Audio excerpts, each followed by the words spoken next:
नमस्कार, मैं हूं दिवाकर। ऑरेंज वायर में आपका स्वागत है।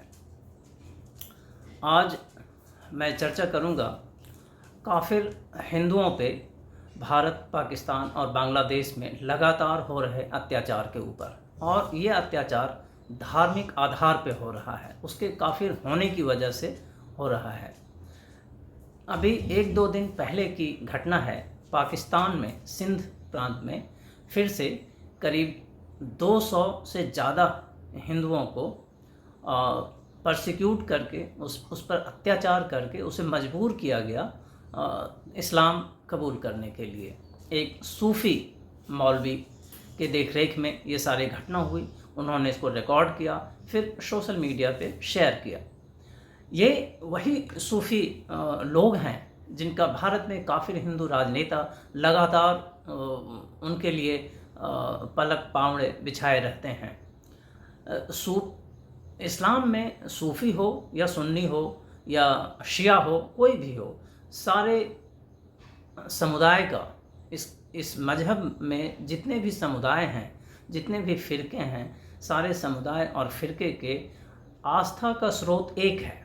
उसके आस्था का, उसके श्रद्धा का, उसके ज्ञान का, उसके मजहबी आधार का स्रोत एक है। इसलिए उसमें कोई बदलाव नहीं आ सकता। भले ही बाहरी आवरण में कुछ बदलाव आ सकता है, बाहरी बातचीत में, व्यवहार में, स्वभाव में कुछ बदलाव आ सकता है, लेकिन भीतरी तत्व कभी नहीं बदल सकता। जिस तरह से किसी तत्व में न्यूट्रॉन, प्रोटॉन और इलेक्ट्रॉन सदैव मौजूद रहता है, उसमें बदलाव नहीं आता है। एलिमेंट का, तत्व का स्वरूप बदलता रहता है, उसके गुणधर्म बदलते रहते हैं। उसी तरह सूफ़ी, सुन्नी या इस्लाम के जितने भी समुदाय हैं, उसके भीतर ये बाहरी आवरण का बदलाव तो आ सकता है, लेकिन भीतरी तत्व में कोई बदलाव संभव नहीं है। ये इस घटना से ये परिलक्षित होता है। इसी तरह बांग्लादेश में भी हिंदुओं पर अत्याचार जारी है। हर दिन हिंदू मारे जा रहे हैं, उनके बच्चियों को उठा के बलात्कार किया जा रहा है, और ये सारे FIR में है, कानूनी किताबों में दर्ज है। लोग केस कर रहे हैं, भाग रहे हैं, तमाम तरह की अत्याचार हो रहा है। लेकिन शायद भारत का काफ़ी हिंदू समाज इस बात से कोई सरोकार जताना नहीं चाहते हैं, क्योंकि उन्हें लगता है वो सुरक्षित हैं। जबकि भारत में भी काफ़ी हिंदू सुरक्षित नहीं है, उसके ऊपर हर तरह के अत्याचार जारी है। जैसा कि अभी हमने मेवात में देखा। ये मेवात की जो घटना है, ये बिल्कुल वही घटना है जो पाकिस्तान और बांग्लादेश में होता है। एक जगह यदि इस्लामिक प्रभुत्व, यदि पॉलिटिकल इस्लाम का प्रभुत्व कायम हो गया है, तो अब वहाँ काफिरों का प्रवेश निषिद्ध है। मेवात की घटना यही बताती है। चूँकि मेवात के 108 गाँव में अब हिंदू नहीं रहते हैं, या 8-10 परिवार किसी किसी गांव में रहते हैं, वो पूरी अत्याचार के साए में जी रहा है। तो ऐसे में एक मंदिर जो अति प्राचीन कालीन मंदिर है और जिसका एक बड़ा पुराना इतिहास है और बड़े काफिर हिंदुओं के समुदाय से उनका बड़ा जुड़ाव है, लगाव है, उस कनेक्शन को काट देना पॉलिटिकल इस्लाम का प्रथम कर्तव्य है। और इसीलिए उसने इस तरह की यात्राओं पे ऐसे हमले करके उसको रोक देना चाहता है, यहाँ से उसके कनेक्शन को समाप्त कर देना चाहता है, और ये होता भी है। और उसके बाद भारत में जो अज्ञानी और कायर मीडिया है, जो जिहादी जो पॉलिटिकल इस्लाम का हिस्सा है, पॉलिटिकल इस्लाम का जो हिस्सा है, वो इसको उलट दिखाने की सदैव कोशिश करता है। चाहे कोई भी घटना आप ले लीजिए, चाहे फ्रांस की घटना आप ले लीजिए, विश्व में कहीं भी कोई भी घटना होगी तो पॉलिटिकल इस्लाम के संदर्भ में उसकी जो जिहाद, वैचारिक अस्त्र जो जिहाद है, उसके भीतर जो विक्टिम हुड को डिस्प्ले करने की ताकत है, वो सीमित है। काफिर वर्ग उससे अनभिज्ञ है, उसे समझ नहीं पाता है, उसे देख नहीं पा रहा है सामने से। फ्रांस में घटना होती है, पूरा फ्रांस जल जाता है, उसके लिए जिम्मेदार कौन है? एक पुलिस ऑफिसर। गोधरा में 70 हिंदुओं को पूर्व नियोजित ढंग से ट्रेन के डिब्बे को दोनों तरफ से बंद करके पेट्रोल डाल के आग लगा के जला दिया जाता है। ये अब कोर्ट ने भी स्वीकार किया है, भारत की न्यायपालिका ने कई वर्षों बाद इसे स्वीकार किया है। उसके बाद रिएक्शन होता है, लेकिन वो 70 काफिर हिंदू जिनकी कोई गलती नहीं थी, जो केवल अपनी आस्था और धार्मिक स्वतंत्रता के लिए संघर्ष कर रहा है भारत में, उसको जला दिया जाता है। लेकिन मीडिया जो मीडिया है वो पॉलिटिकल इस्लाम के विक्टिमहुड, जो सहानुभूति का तंत्र है, उसमें फंसकर इस बात को तो छोड़ देता है और दंगे की अन्य बातों को उठाता है। उसी तरह आज मेवात में भी आप देखेंगे, बारीकी से देखेंगे तो आपको समझ में आएगा कि 5 से 7 काफिर हिंदू काटे गए, मारे गए। पुलिस जो वहाँ मौजूद थी, एडीजीपी या जो भी बड़े वरिष्ठ पुलिस अधिकारी थी, ममता जी, उनका बयान आया है आज सोशल मीडिया पे कि 3000 हिंदुओं को वो बहुत मुश्किल से वहाँ से निकाल के बाहर लेके आ पाई। 3 तरफ से गोलियां चल रही थी, 3 तरफ से।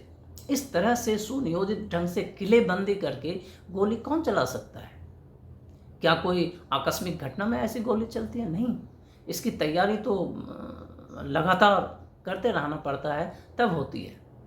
एक दिन की तैयारी से ये नहीं होती है।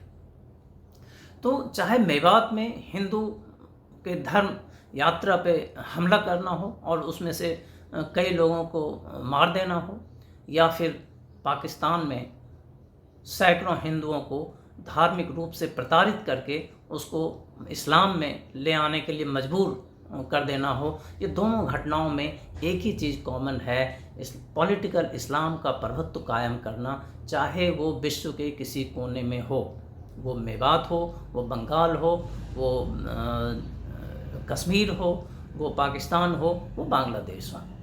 और इसमें काफिर, बहुत सारे काफिर अपनी अज्ञानता और कायरतावश काफिरों के विरुद्ध खड़ा होता है।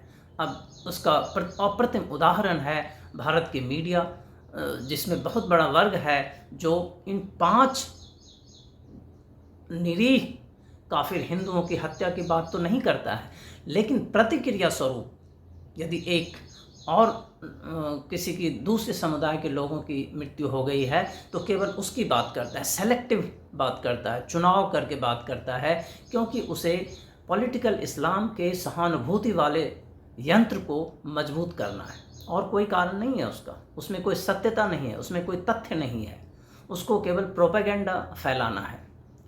इसलिए चाहे गोधरा की घटना हो, चाहे कश्मीर की घटना हो, चाहे पश्चिम बंगाल की घटना हो, चाहे बांग्लादेश में काफिर हिंदुओं का अत्याचार हो, चाहे पाकिस्तान में काफिर हिंदुओं पे अत्याचार हो, चाहे भारत के दिल्ली में काफिर हिंदुओं पे अत्याचार हो, काफिरों का एक वर्ग इसके साथ खड़ा है और उसके नेता भी खड़े हैं।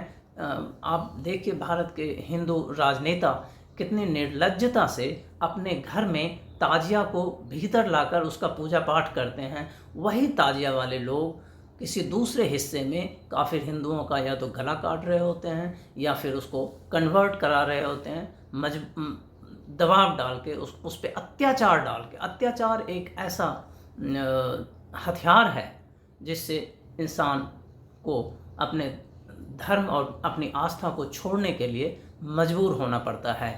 ये काफिर हिंदुओं पे अत्याचार जारी रहेगा जब तक समाज का हर एक काफिर हिंदू ये नहीं समझ लेगा कि पाकिस्तान में जो परसिक्यूशन हो रहा है उसमें उसका भी परसिक्यूशन है। आज पाकिस्तान में हो रहा है, कल उसकी बारी है। भले ही इसमें समय